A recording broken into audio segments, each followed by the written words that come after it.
Hello, Philo One. This is Dr. Timothy Elizondo here, and welcome to pilot episode of Tim Talks About Philosophy, exam number 2, episode 1, for less than 15 minutes a week. I have no idea. But I just thought I'd send out this video, set my timer to keep this under 14 minutes and 30 seconds because I'm sitting here in my quarantine box, obviously shrouded by some sort of angelic light that is beaming through the window, as I'm gazing over your exam outlines for exam number 2, looking at those, typing up feedback, offering some audio files. And I noticed as I was watching, or I should say as I was reading these different outlines, I started noticing some some common themes. And I thought, you know what, let's make a video, let's talk about exam number 2 in order to be helpful as we progress through.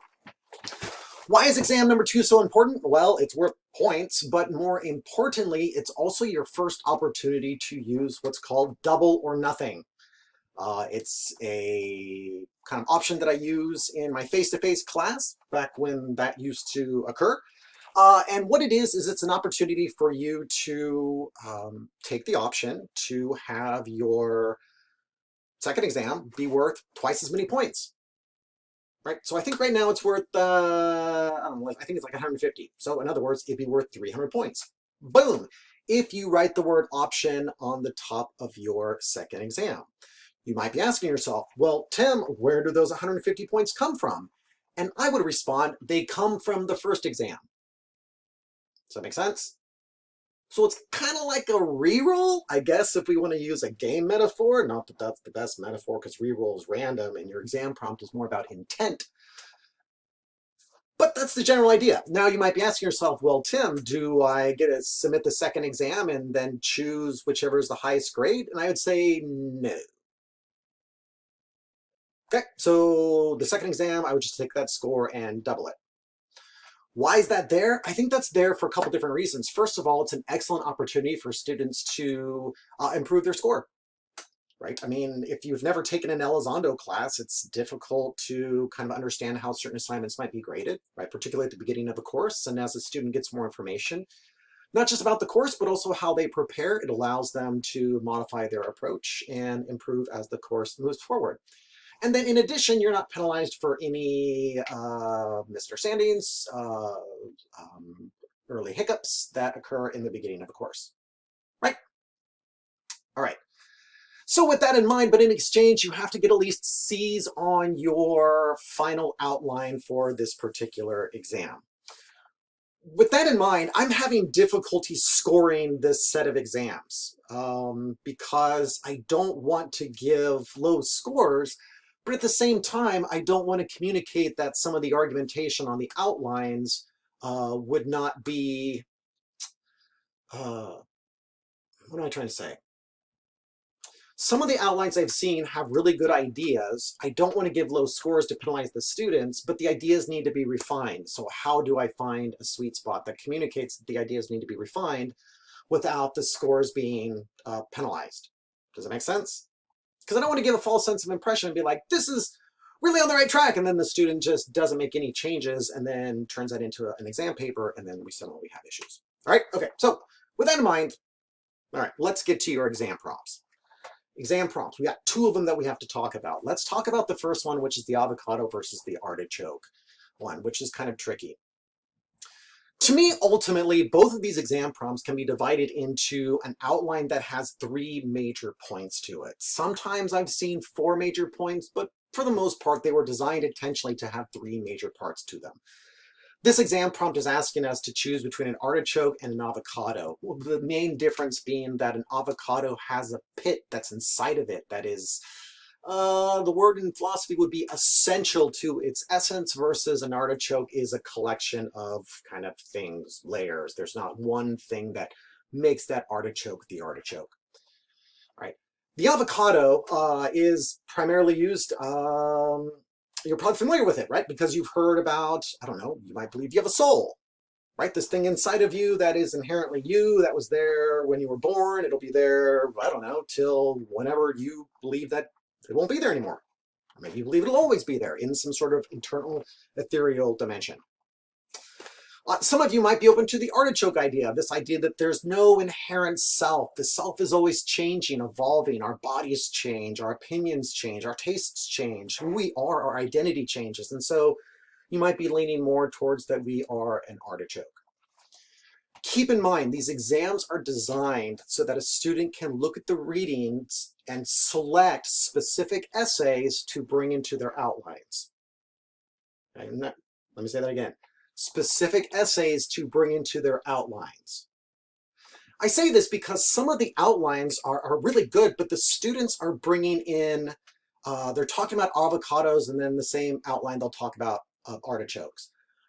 I would say that, you know what, if you're not pursuing it, you don't necessarily have to bring it into your paper. So in other words, if my paper, I want to make the argument that I'm an artichoke, I don't have to talk about how we're an avocado. I don't have to offer any strengths. I don't have to offer any weaknesses. It's not what I'm trying to do. It's almost like if I'm here playing Dungeons and Dragons with you and I come sit down and I'm like, I'm playing wizard.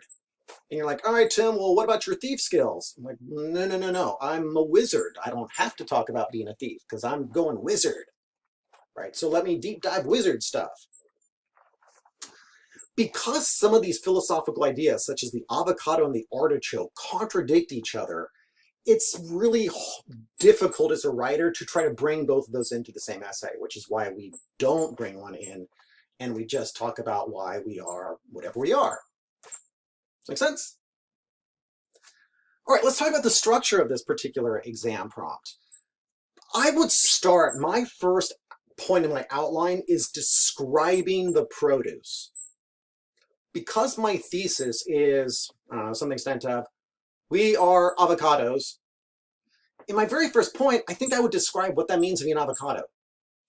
Right? I'm not saying I would pull out a dictionary definition, but I think I'd be doing some work in the first point to explain to my reader what I mean by an avocado. For example, how many parts does an avocado have?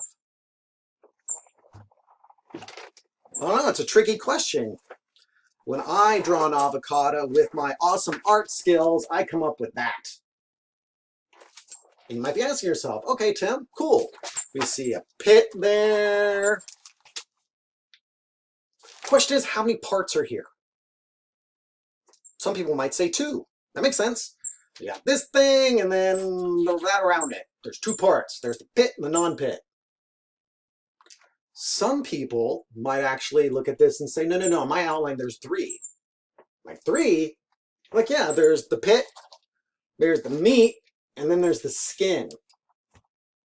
Right? And notice how just either of those different changes the complexity of what the first point could be about.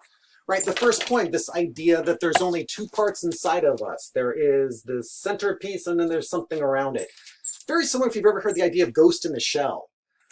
Right? If we talk about soul theory kind of leads itself to this idea that there's a soul inside of your meat puppetness. Right? 2 parts. Other students have kind of taken that further and looked at, said, no, there's 3 parts actually, that maybe there's this something that's inside of your body and then your body's got skin. 3 parts? Meh. Some students have looked at another theory and said, no, it's not necessarily that. It's the avocado, but there's something inside of your brain, and then your brain is inside of your body. So there's 3 parts, and the meat is actually the body. Or the skin's the body. Sorry, the meat's the brain, and then there's something actually inside of your brain. Particularly if you want to go with memory theory. Maybe. If I was to use memory theory, personally, I'd probably be arguing that I'm an artichoke, right? Because I don't remember everything. For example, I have no idea what I had for dinner like 2 weeks ago, right? Because that leaf has fallen off.